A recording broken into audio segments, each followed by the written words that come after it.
So with the Immersive Reader, if you have Microsoft Edge, it's already built in to the browser. So there's nothing you need to do. It's not like a Chrome extension where you have to add it or anything.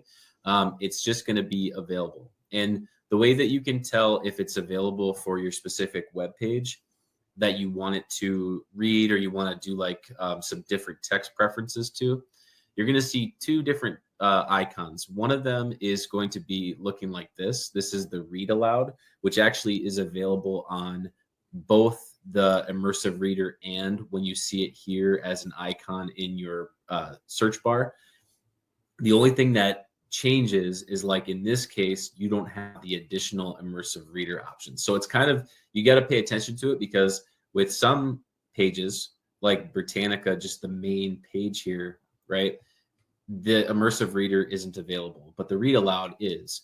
If I go over to a specific page on history.com, and you can do this with Britannica too, like if I go to if I was to type in our Balto story that we've got here for the sled dog races, you'll see the Immersive Reader. And the Immersive Reader will be shown in this More Actions icon.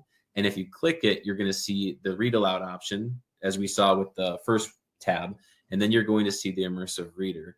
And so the Immersive Reader is going to give you more options that come up. And it also transitions you from like your standard web page that we were looking at over to just a text-based format. So if we click on Immersive Reader again, right, we get that look of, it's just kind of eliminating all the different areas. It's taking the plain text out of the web page and putting it into this new window, let's say, where you can change a little bit of the preferences on it. So the first step, right, is it, like I said, it gets rid of everything. And then from there, you could select the read aloud. So if I click read aloud. The sled dog relay that inspired the Iditarod. The children of Nome were dying in January 19. Okay, so it starts reading it, but then over here on the right-hand side, we have some voice options. And there's two good things about this. One of them is there's like a ton of different languages and options that you can choose here if you want to. We'll leave that part of it, but then you can also adjust the speed, right? So if you want it to slow down a little bit, we just can adjust the speed, and then let's hit play. January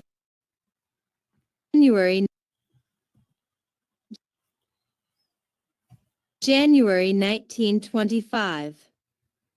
Infected with diphtheria, they wheezed and gasped for air, and every day brought a new case of the lethal respiratory disease. So you could play around with that a little bit in the voice options, right? You could adjust it to fast if you want to. Disease. Nome's lone physician, Dr.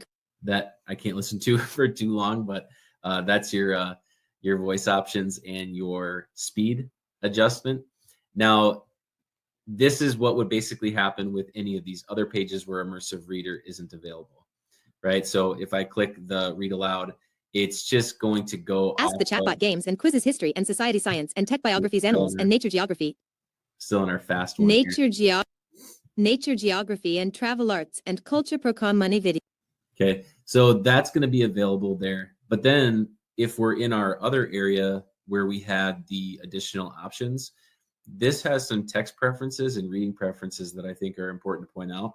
The first is the text. So you can adjust with the slider, you can adjust the text size. So if someone needs it to be a bit larger so that they can see it, you can adjust the text size.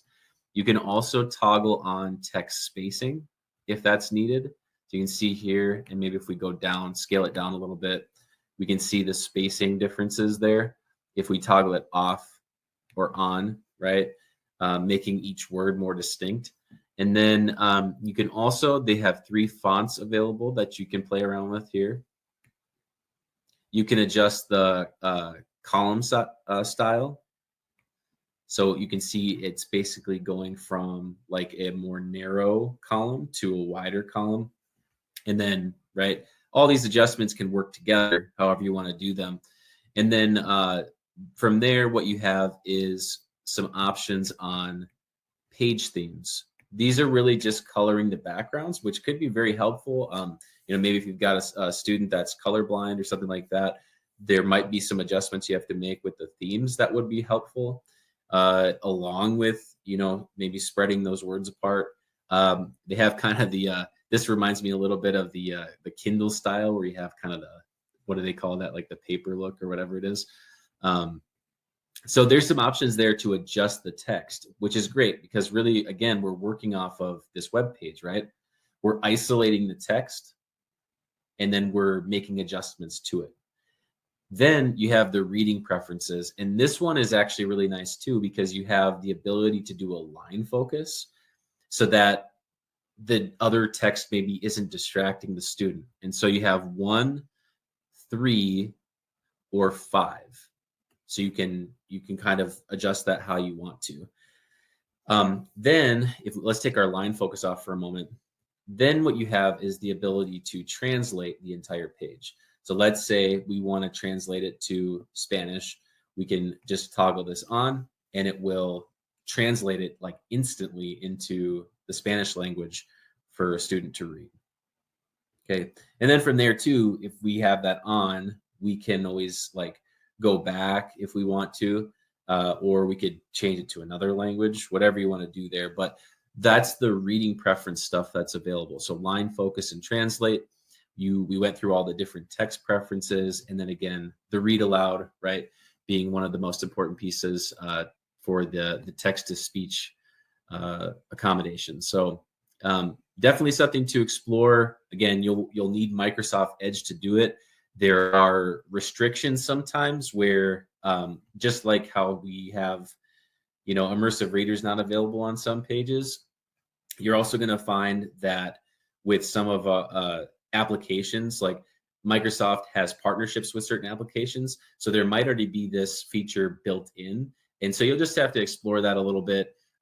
There are some applications that use it. Then, on the opposite side, you have where if we were to go to Google Chrome, Google is going to have its own extension or something that could be used, but you won't be able to find obviously the Microsoft Immersive Reader in those applications that are competing companies. So pretty good overall. I think it's a great tool to use and can be helpful for students.